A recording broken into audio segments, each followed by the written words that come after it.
बाद बड़ी खबर से करेंगे। आपको बताते चले राज्यसभा के विंटर सेशन का आगाज हो चुका है। सीपी राधाकृष्णन ने किया आगाज। नायाब सदर बनने के बाद पहला सेशन। जगदीप धनखड़ के इस्तीफे के बाद बने हैं नायाब सदर। जम्मू कश्मीर के एमपी ने लिया हल्फ। शमी ओबेरॉय, सजाद किचलू ने लिया हल्फ।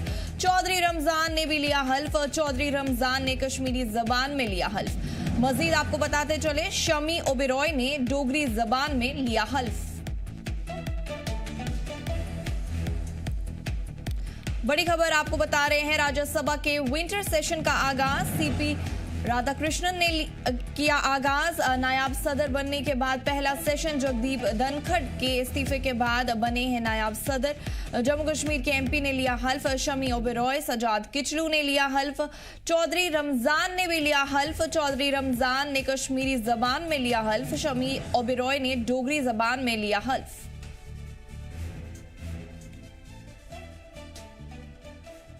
चौधरी रमजान ने कश्मीरी जबान में हल्फ लिया। शमी ओबेरॉय ने डोगरी जबान में हल्फ लिया।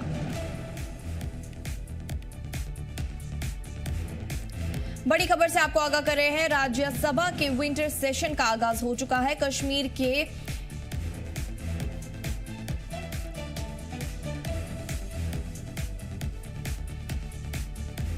एम जम्मू पी ने हल्फ लिया। शमी ओबेरॉय ने, सजाद किचलू ने हल्फ लिया। चौधरी रमजान ने भी हल्फ लिया। चौधरी रमजान ने कश्मीरी जबान में हल्फ लिया। शमी ओबेरॉय ने डोगरी जबान में हल्फ लिया। पुलवामा में नशे के खिलाफ बड़ी कार्रवाई। 1 किलोग्राम ब्राउन शुगर जब्त किया गया है। 2 बड़े ड्रग पेडलर गिरफ्तार किए गए हैं। गाड़ी और दीगर सामान भी जब्त हो चुका है। पुलवामा पुलिस ने नशा तस्करी के खिलाफ एक बड़े ऑपरेशन में कामयाबी हासिल की। तफसीलन आपको बता देने की कोशिश करेंगे। रामू पुल पर नाका जांच के दौरान पुलिस ने एक मुश्तबा गाड़ी को रोका और 2 पेडलर्स मुनीर अहमद शेख और तौफीक अहमद शेख को गिरफ्तार किया। गाड़ी की तलाशी में 1 किलो 130 ग्राम ब्राउन शुगर जैसी नशीली अशिया बरामद हुई, जिसकी कीमत करोड़ों में है। गाड़ी को भी मौके पर जब्त कर लिया गया है। पुलिस ने एनडीपीएस एक्ट से मुतल्लिक दफात में मामला दर्ज किया और सप्लाई चेन की जांच शुरू कर दी है। इसके साथ ही पुलिस ने अवाम से इस सिमत में ताबून जारी रखने की भी अपील की है।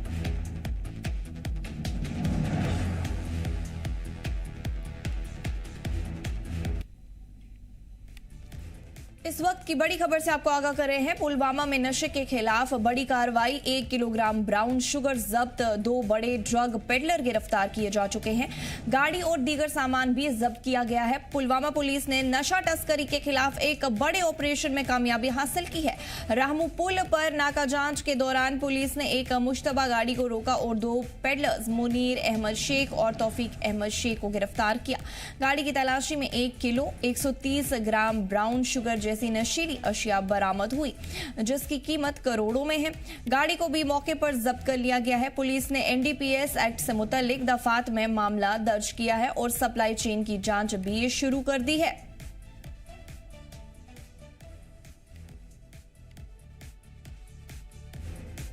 तफसीलात के लिए हमारे साथ पुलवामा से बुरहान बशीर जुड़ चुके हैं।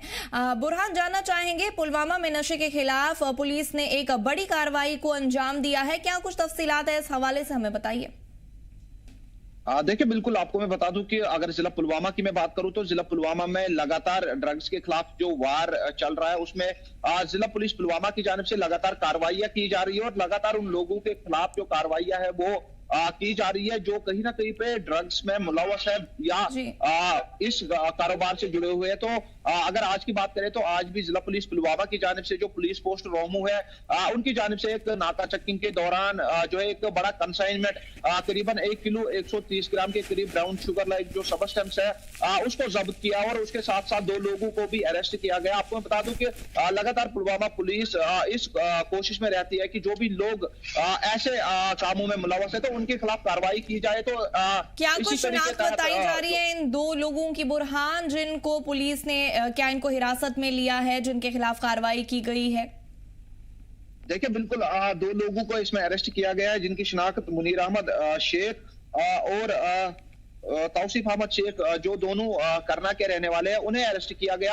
आपको बता दूं कि जो रोहमू ब्रिज है, वहां पे पुलिस पोस्ट रोहमू की जानिब से एक नाका सेट किया गया था और नाका चेकिंग के दौरान ये एक सस्पेक्टेड गाड़ी थी और जो ही इस गाड़ी को रोका गया, उसके बाद इस गाड़ी की तलाशी की गई। तो तलाशी के दौरान जो है करीबन 1 किलो 130 ग्राम के करीब जो ब्राउन शुगर लाइक सब्सटेंस है वो रिकवर किया गया। तो उसके बाद जो गाड़ी है उसे जब्त किया गया और उसके साथ साथ जो 2 लोग उसमें सवार थे उन्हें भी अरेस्ट किया गया और इस सिलसिले में जो है एफआईआर नंबर 124/2025 का अंडर सेक्शन 8, 12 और 29 एनडीपीएस एक्ट के तहत पुलिस स्टेशन राजपुरा में दर्ज किया गया और इस केस की जो तहकीकात है वो शुरू की गई और कोशिश ये की जा रही है कि इस केस से जुड़े जो भी लोग हैं उन्हें जो है हिरासत में लिया जाए और ये जो चेन है इसमें जो भी लोग मुलव्वस है उनको जल्द अज जल्द पकड़ा जाए। तो लगातार पुलवामा पुलिस जो है ऐसे कार्रवाइयां करती रहती है और आए दिनों हम देख रहे हैं कि पुलवामा पुलिस की जानिब से जो लोग ड्रग्स में मुलव्वस है, इसके कारोबार में मुलव्वस है, तो उनके खिलाफ जो है सख्ती से निपटा जा रहा है। इनसे ये नशीली चीजें बरामद की गई है, इनकी क्या कुछ कीमत बताई जा रही है? देखिए करीबन करोड़ों का जो ये हेरोइन लाइक सब्सटेंस है, इसकी कीमत जो है करीबन करोड़ों की इलीगल मार्केट में होती है। तो लोग जो है जो लोग इसमें मुलव्वस है उनके खिलाफ कार्रवाइयां जो है वो लगातार जारी है और इसी असना में पुलवामा पुलिस की जानिब से लोगों से भी गुजारिश की गई है कि अगर किसी जगह ऐसा कोई मामला उन्हें लगता है तो वो पुलवामा पुलिस को कांटेक्ट करें, उसके बाद पुलिस जो है वो इस मामले में कार्रवाइयां करेगी। एक अहम सवाल जो आपसे जानना चाहते हैं बुरहान, वो ये है कि पुलिस ने इस मामले में किस एक्ट के तहत जो है वो मामला दर्ज किया है? देखिए एनडीपीएस एक्ट के तहत जो है ये पूरा मामला जो है अंडर डिफरेंट सेक्शन दर्ज किया गया और पुलिस स्टेशन राजपुरा में जो है इसका एफआईआर जो है बाकायदा तौर दर्ज किया गया और इस केस की जो इन्वेस्टिगेशन है उसे भी शुरू किया गया। जी चलिए तो बुरहान, तफसीलात फराहम करने के लिए बहुत बहुत शुक्रिया आपका। देवसर के सीनियर कांग्रेस लीडर और साबिक एमएलए मोहम्मद अमीन भट्ट ने जम्मू कश्मीर में नेशनल कॉन्फ्रेंस पर लोगों को धोखा देने का इल्जाम लगाया है। भट्ट ने कहा कि एनसी ने अपने चुनावी वादों को पूरा नहीं किया और जम्मू में सहाफी के घर के हालिया बुलडोजर पर भी चुप्पी साधी है। भट्ट ने सवाल किया कि अगर एनसी और एलजी इंतजामिया दोनों बेकसूर होने का दावा करते हैं तो जम्मू कश्मीर में सरकार किसके हाथ में है। उन्होंने ये भी कहा कि कांग्रेस पार्टी अवाम के बीच मजबूत हो रही है और इलाके में लोगों के साथ लगातार काम कर रही है। मेरा नाम फयाज जमाल भट्ट है और वक्तन फौक्तन हम जो हैं सियासतदानों से बात करते हैं और आज के शुमारे के हवाले से बात करें तो इस वक्त मेरे साथ साबिक एमएलए देवसर और इंडियन नेशनल कांग्रेस पार्टी के सीनियर लीडर मोहम्मद अमीन भट्ट साहब हैं। इन्हीं से बात करते हैं। साहब, जी मीडिया में आपका खुशामदीद। Thank you very much Fayaz साहब। अगर हम मौजूदा सरकार के हवाले से बात करें, किस नज़रिए से आप देखते हैं, क्या ये उन उम्मीदों पे पूरी तरह खरे उतर पाए हैं जो वादे इन्होंने लोगों से आज से 1 साल पहले किए? उमर सरकार ने जो भी वादा इलेक्शन में किया है कोई पूरा नहीं किया है। अब ये बोलते हमने एग्ज़ाम जो मार्च में देते हैं हमने नवंबर में लाया, वो तो इनकी कमिटमेंट नहीं थी। अब ये बोलता सेक्रेटरी दरबार में वो किया तो वो इनकी कमिटमेंट नहीं थी। इनकी कमिटमेंट थी हम पावर को 200 यूनिट फ्री देंगे। एक एक को जब से उमर सरकार आई है एक एक को आज 1500 से लेकर 2500 रुपया बिल हो गई। ये मेहरबानी है उमर सरकार की। दूसरा बोला कि उन्होंने कि हम गैस सिलेंडर फ्री देंगे 12। कहाँ है वो? उन्हें बोला 1 लाख हम मुलाजिम लगाएंगे। कहाँ है वो? इन्होंने जो कमिटमेंट की है अभी तक कुछ नहीं किया है। लोग मर रहे हैं, पावर नहीं होता है। पावर फीस तो चावल बोला इन्होंने हम फ्री देंगे लोगों को। कहाँ है चावल मुझे बताइए? लोग मर रहे हैं, कहाँ से लाएंगे 2500? हमारी सरकार जब थी तो हमने 80 रुपये बिजली फीस थी बीपीएल को, 100 रुपये थे।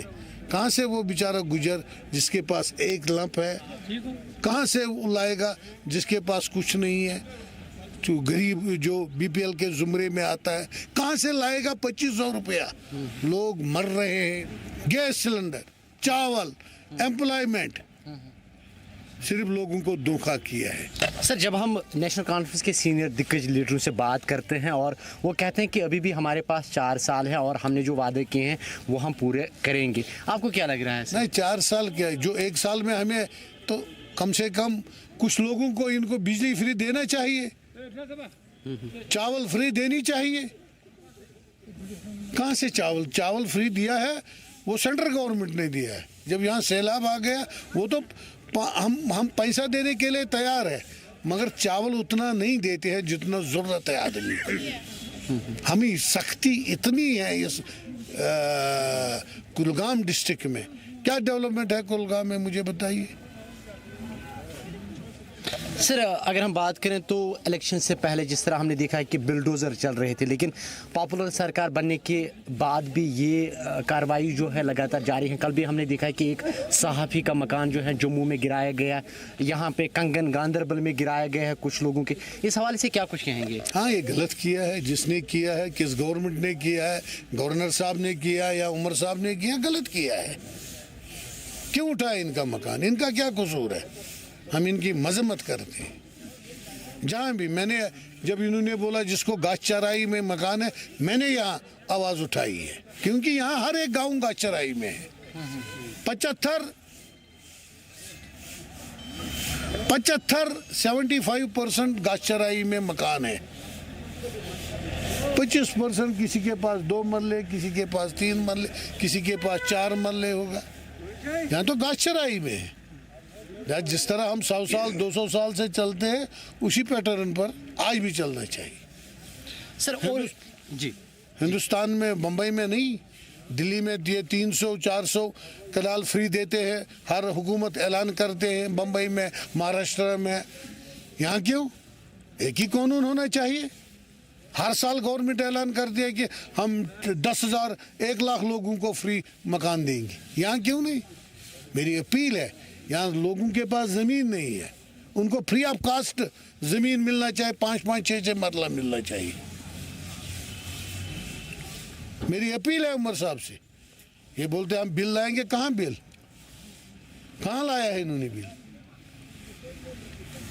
लिहाजा गवर्नर साहब से भी अपील है कि हर एक तबके को, यहाँ जिसको ज़मीन नहीं है, उसको 5-5, 6-6 मरला मिलना चाहिए। सर, यहाँ पे अगर माता वैष्णो देवी यूनिवर्सिटी के हवाले से बात अगर करें तो वो भी आज जो है टॉक ऑफ द टाउन है, और ये कह रहे हैं कि कुछ लोग कह रहे हैं कि उसमें सिर्फ उसी मज़हब के लोग जो हैं वो तालीम हासिल करने के लिए जाएंगे। क्या मैं उसकी मजम्मत करता हूँ। यहाँ चलता है हमारा ये रीजनल कॉलेज, वहाँ सबसे ज़्यादा हिंदू मेरी बहनें, लड़के होते हैं।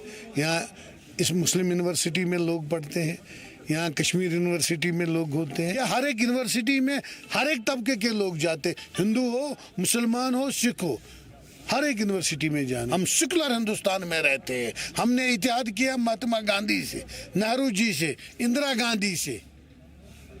हमने जनसंघ के साथ इत्तेहाद नहीं किया है। आने वाले वक्त में अगर यहाँ पे पंचायत या बल्दियाती इंतखाबात होते हैं तो कांग्रेस पार्टी को कहाँ पे आता? कांग्रेस को कांग्रेस हराता है, वरना रियासत जम्मू कश्मीर में, हिंदुस्तान में कांग्रेस नंबर 1 है, बीजेपी से भी ज़्यादा है। और जो बीजेपी ने, जो हमने चोरी का इल्ज़ाम है जो इनके पास, अगर कहीं जगह पर 4 करोड़ वोट है, डालते हैं 8 करोड़। उनको पूछने वाला कोई नहीं। इलेक्शन कमिश्नर रात को एक बात कहता है, सुबह दूसरी बात कहती है। हमने चोरी का इल्ज़ाम, ये थोड़ा चलेगा। सारे चैनल दिखाते हैं बम्बई में, और ये यहाँ हरियाणा में कांग्रेस आगे जा रहा है। हरियाणा में गोदी मीडिया के बगैर, तो दूसरे दिन दूसरा रिजल्ट आता है। लिहाजा हिंदुस्तान के लोग चाहते हैं कि बदलाव होना चाहिए रियासत, पूरे हिंदुस्तान में ये बदलाव चाहते हैं। एक दिन जब ये फटेगा ना, सबको जख्मी करेगा। चलिए, बहुत बहुत शुक्रिया, आपने वक्त निकाला, उसके लिए आपका बहुत बहुत शुक्रिया sir. Thank you very much. आपने सीनियर लीडर मोहम्मद अमीन भट्ट साहब की बात सुनी, और जिन्होंने ये कहा है कि अगर हम कांग्रेस पार्टी के हवाले से बात करें तो कांग्रेस पार्टी जो है वो ग्राउंड लेवल पे मजबूत है, और हमारे जो लीडरान हैं और जो वर्कर्स हैं वो मेहनत कर रहे हैं, और आने वाले वक्त में जो है कांग्रेस पार्टी मजीद मजबूत होगी। साथ ही इनका ये कहना है कि इस वक्त जो पॉपुलर सरकार जिसकी लीड उमर अब्दुल्ला कर रहे हैं। उन्होंने जो आज से 1 साल पहले वादे किए थे लोगों से, जिन मुद्दों पे उन्होंने वोट हासिल किए हैं, इनका कहना है कि वो मुकम्मल तौर पर जो है फेल हुए हैं। और इन्होंने कहा है कि मुझे नहीं लग रहा है कि आने वाले वक्त में भी वो ये वादे पूरे कर सकते हैं। कुलगाम से जी जम्मू कश्मीर लद्दाख के लिए मैं फयाज जमाल भट्ट। हालिया इंतखाबात के बाद Jammu Kashmir Peoples Democratic Party यानी पीडीपी ने शोपियां जिले हेडक्वार्टर्स में वर्कर्स मीटिंग की। सीनियर लीडर यावर शफी बांडे ने कहा कि लगातार गिरफ्तारियां फिक्र का मौजू है, लेकिन बड़ी परेशानी शोपियां की दहाइयों से अनदेखी है। उन्होंने बताया कि पिछले 40 सालों में नेशनल कॉन्फ्रेंस और मकामी नुमाइंदों ने शोपियां की परेशानियों पर ध्यान नहीं दिया है। यावर बांडे ने कहा कि पिछले 15 महीनों में कोई भी अहम मंसूबा शुरू नहीं हुआ और लोग सरकार और नुमाइंदों दोनों से नजरअंदाज किए जा रहे हैं। मीटिंग में शोपियां के मुख्तलिफ इलाकों से पीडीपी कारकुनान ने हिस्सा लिया और ऑर्गेनाइजेशनल इश्यूज के साथ साथ अवाम की कई परेशानियों पर भी चर्चा की। देखिए, मीटिंग्स तो होती रहती है, बट उससे पहले उससे ज़्यादा इम्पोर्टेंट ये चीज़ है कि आपको ये देखना है कि जो मौजूदा सरकार है कहीं ना कहीं शोपियान के साथ हमेशा नाइंसाफ़ी हुई है।